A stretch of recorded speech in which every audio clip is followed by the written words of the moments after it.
So the other day I saw Star Wars Episode 7. Now, I know right off the bat, a lot of you Star Wars fans or geeks, nerds, whatever you want to call yourselves, you're going to hate this video. That's fine. I know you're going to thumbs it down, you're going to leave negative comments. That's fine because I understand it is all done out of the simple thing that applies to all of you, and that is jealousy.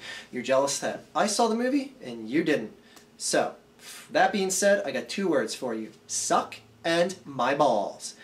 Anyway, I'm a huge Star Wars fan. I've watched all the films. Episodes 4 to 6, they originally came out in the 70s and 80s, and, you know, it was a solid trilogy of film, but, you know, episodes 1 to 3, oh my god, wow. Hands down, the best trilogy of films ever made, episodes 1 to 3, because that basically filled in the one piece that was always missing from the Star Wars universe, and that is, what do these worlds look like?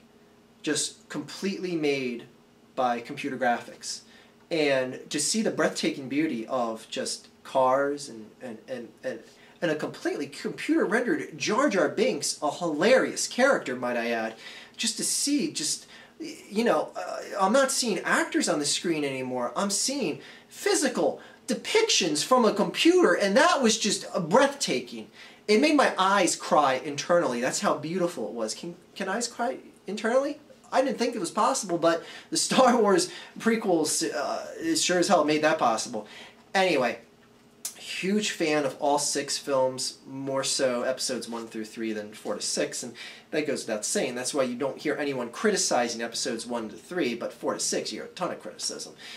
Mostly that's because George Lucas has a line of hitmen that he has out for hire that would just basically execute anyone that had anything bad to say about episodes 1 to 3. But nothing bad ever gets said because there's nothing bad to be said about those. Anyway, funnily enough, the first of the Star Wars movies that I saw in an actual movie theater was episode 1. Now, I'd seen episodes 4 and 6. I'd seen them on VHS and they'd come on TV and whatnot. But episode 1 was the first time I saw it in the movie theater because I was too young to, you know, see The Empire Strikes Back or Return of the Jedi and all those. And anyway, episode 1, now, I remember when I went to see it in the movie theater, I was dating a girl at the time, and she used to do this thing where she would take like her leg, like her foot and her ankle, and put it like back here on the base of her neck, and she would just keep it there, like held there, like just like, you know, chicken winged herself with her leg. And she used to just play competitive basketball, just one-on-one basketball, and she would often challenge me, and I'd play her. And my God, did you ever play someone that is on one leg? And like they're doing crossover moves. Like, it's so easy to do a crossover if you have one leg. The skill she had was sick.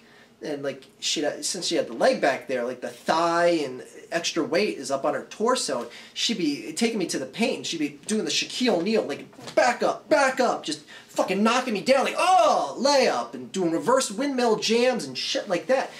Fucking bitch beat me every time. I remember one night I lost 10 times in a row to her.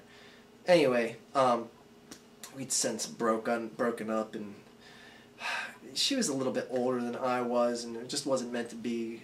She was 83 at the time. Now don't get me wrong. Don't get me wrong. She looked really good for 83. She held on to her look. She was 83 going on like 79.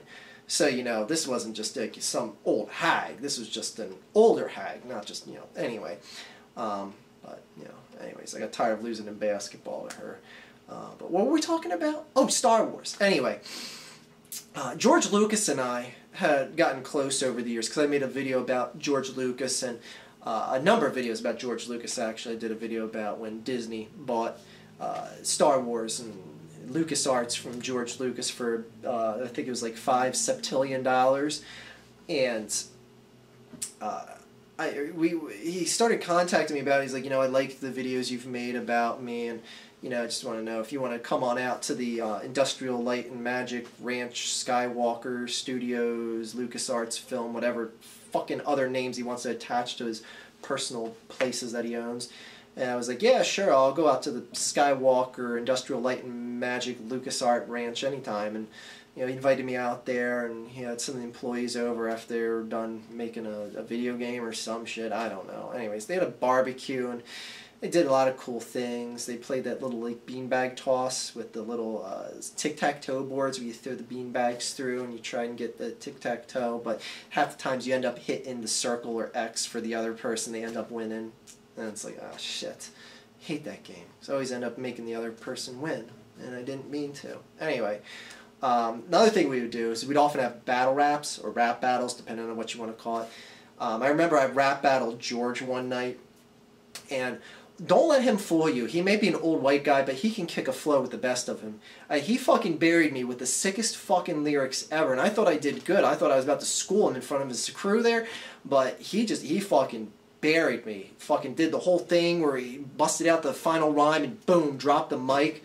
I was like, alright, I just gotta do what, you know, any good person would do at the end of a rap battle, which is like, you hold out your hand, you wait for the other guy to come over to shake your hand, and then hit him with a right across the throat. Hit him right in that little frog throat he had, and he was just like, no! Just like Darth Vader in the end of episode 6, and he went, no! And he fell to the ground, and he was knocked out cold, and funnily enough, he actually started ribbiting like a frog. Like, not only does he look like an actual toad, but he started ribbiting like one. And we're all sitting there, we're fucking laughing our asses off. We're like, oh, we gotta knock the fuck out. And he's like, he's croaking like a toad on the ground. That's fucking hilarious. Anyways, we stayed there till the beer and food was gone. I had a good time. We're just like, you know, laughing and trashing the place, setting shit on fire, doing like, you know, normal things that people do when you have, you know, you're on someone's rich ass property.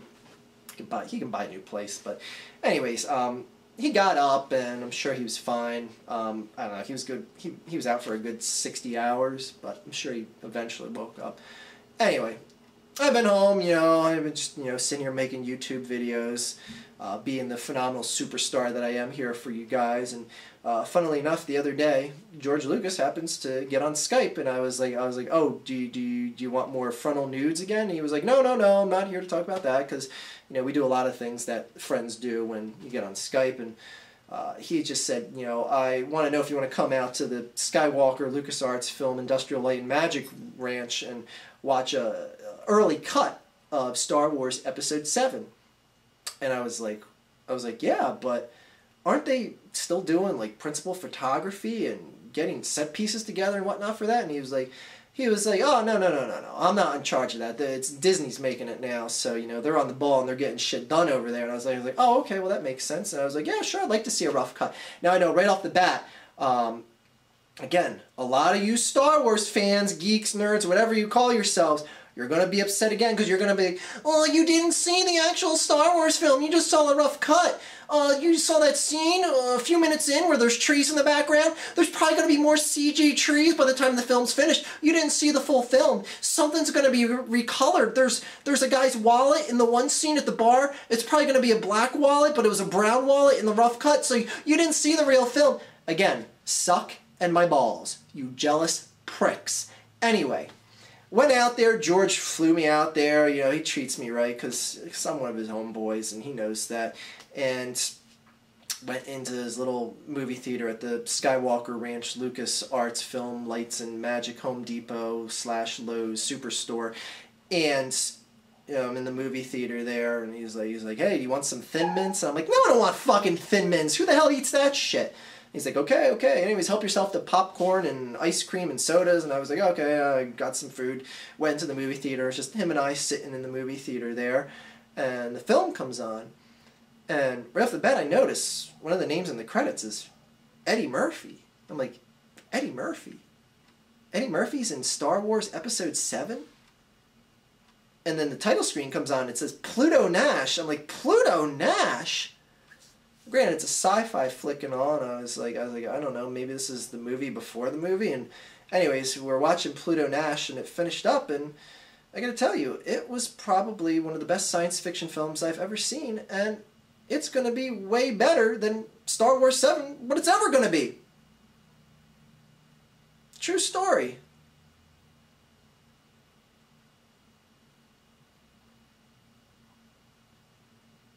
You guys are so fucking jealous.